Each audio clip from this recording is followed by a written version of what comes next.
الیوم اکملت لکم دینکم واتممت علیکم نعمتی ورضیت لکم الاسلام دینا۔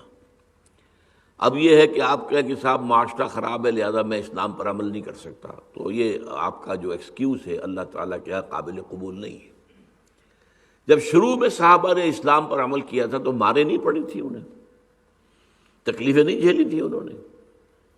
یہ تو گویا کہ آپ کے استقامت کا، آپ کی صداقت کا، آپ کے صحیح موقف کا جو ہے ثبوت ہوگا کہ آپ اس کے راستے میں تکلیفیں جھیلیں، برداشت کریں۔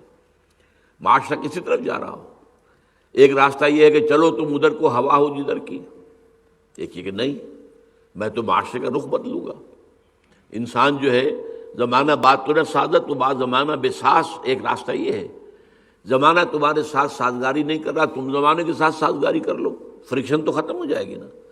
جدھر جا رہا ہے موب آپ بھی ادھر ہی موو کریں گے تو آپ کو تو کوئی محنت نہیں کرنی پڑے گی، موب خود بخود آپ کو لے جائے گا۔ لیکن اس کے خلاف آپ چلنا چاہیں گے تو ہو سکتا ہے کہ آپ 2 قدم ایک طرف چلیں گے اور پھر ریلا آئے گا اور آپ کو 10 قدم پیچھے دھکیل دے گا۔ بٹ کیپ اسٹرگلنگ، اگر آپ اسٹرگل کر رہے ہیں تو اللہ تعالیٰ کے ہاں آپ سرخرو ہو جائیں گے۔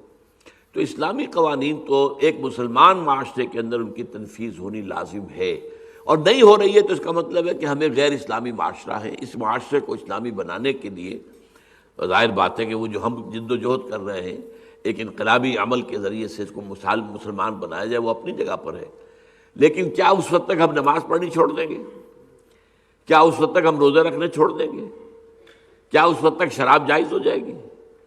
کیا اس وقت تک سور جائز ہو جائے گا؟ نہ، معاذ اللہ ثم معاذ اللہ ثم معاذ اللہ۔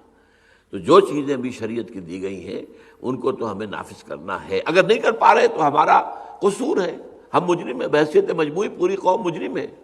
اس کے لیے اس کا کفارہ کیا ہے کہ آپ جد و جہد کریں، جان اور مال کھپائیں اس نظام کو قائم کرنے کے لیے، لیکن جہاں بھی ممکن ہو وہاں پہ تو اس نظام کو، اس کی سزاؤں کو، اس کے احکام کو نافذ کریں۔